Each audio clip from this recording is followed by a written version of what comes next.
There's a popular trend on YouTube now where creators are sharing their experience of leaving high-paying jobs.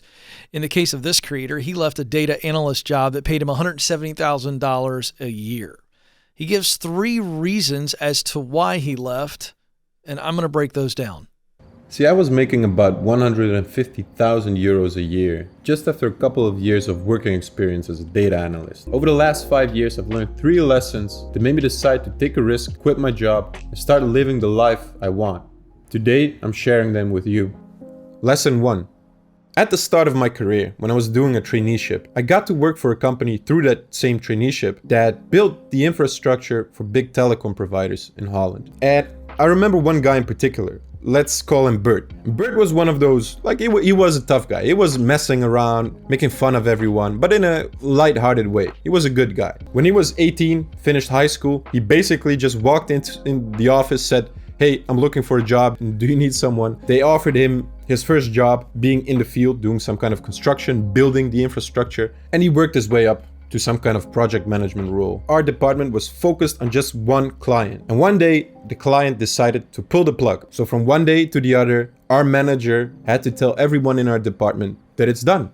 We're done. People had to start looking for other jobs. Some of those guys, some of those 30, 40 people that were working there, including Bert, the tough guy, started breaking down in tears and started crying. So that's where I learned your permanent job is not so permanent. That's where I decided I eventually want to be my own boss. I want to work for myself. I want to build something myself. All right. So love the lesson.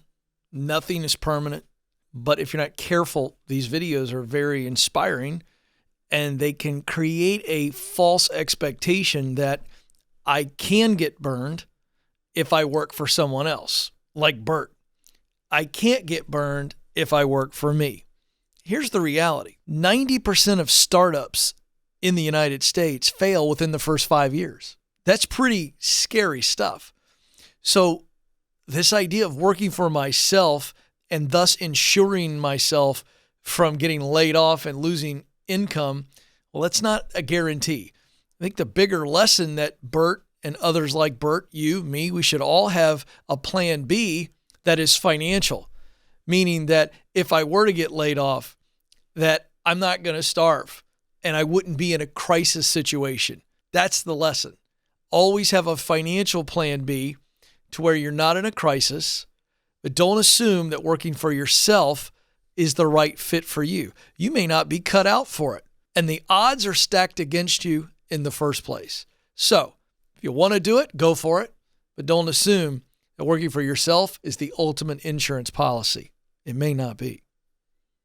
Lesson number 2. I was walking through a nice big park in Amsterdam with a good friend of mine. It was a really sunny Friday morning. I was always free on Fridays as I had that day reserved for YouTube. But to be honest, we didn't do any shooting that day because we were just enjoying the sun, the weather, our nice conversations. And I can remember one of the conversations we had is how this good friend of mine had a colleague at work that just couldn't understand that my friend was only working 4 days a week, that he wasn't working full time. And he asked my friend, "What do you do on that day off? What do you do on that Friday? I cannot understand. Why wouldn't you want to work?" And we were laughing about this because we couldn't understand him. How couldn't you appreciate an extra day off where you have extra time to spend with your family, extra time to work on your health? There's so many things you can do in that one extra day off. And I just couldn't understand where he was coming from. Why would he ask that? You know, this is interesting. I think this is lost in translation here, literally not understanding that the coworker of his friend is saying, how are you able to only work 4 days a week? What is that professional and financial freedom? How'd you get that?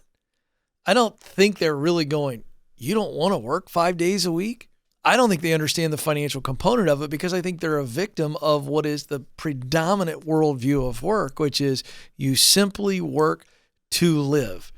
And then that just creates millions and millions and millions of ant-like people who just go to work and they accept subpar work. They accept a subpar view of purpose and vision for their life because that's all they know. So they hear about somebody that only works 4 days a week and spends the other time doing whatever they want to, and it's a foreign concept to them. I think that's really at the heart of the misunderstanding. And I asked myself, why is this?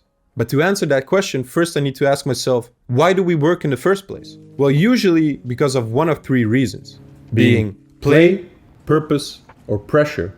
With pressure, I mean economic pressure or emotional pressure. Either way, economic or emotional, the motive for work is separate from the work itself. You do the work because you have to, not because you like to do it. This is actually the worst reason to work. Yet ironically, this is why most people work. Now the next motive is purpose. This motive is also separated from the work itself, but you do it because you value the outcome and the results of your work. For example, a nurse might not like the high-stress environment she works in, but what keeps her going is the fact that she's able to help people, to heal patients. Same reason why people work at a charity and accept the low pay, because they have a sense that they're making a positive impact on the world, that they're helping the world. Purpose is a very strong motivator to work, but it's still not optimal as you don't enjoy the work itself, but you value the outcome of your work. I disagree here, and I appreciate what he's saying, but this is confusing a lot of people if they accept this notion. He's talking about environment.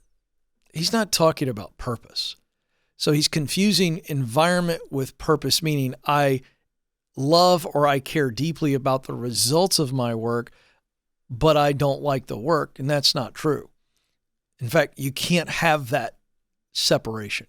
To love one's work is to find deep joy in the work itself, which in his example, the nurse loves two things.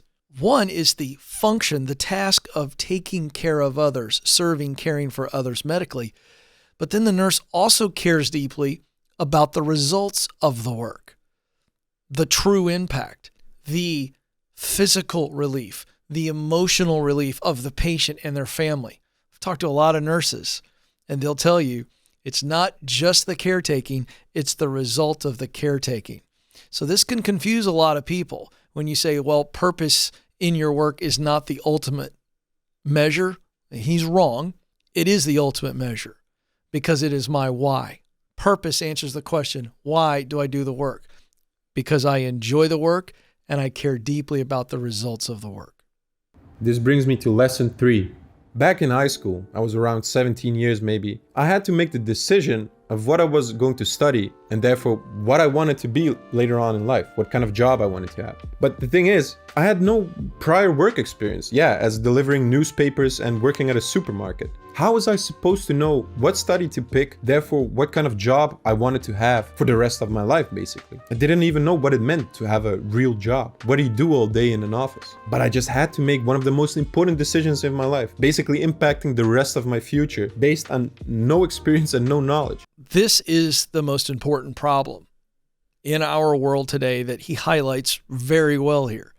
How was I supposed to know what it is that I want to do? How was I supposed to choose something, a path, an occupation that had tremendous purpose in it? He wasn't supposed to know because there's no true construct, no true systemic focus on discovering the unique combination that every one of us has. A combination of talent, what we do well, a combination of passion, work that we look forward to, and work that we lose track of time when we're doing it. And then finally, results that we want to produce to the world, the contribution that we want to make. The true definition of purpose is this: to use what you do best, to do work you love, to produce results that matter deeply to you.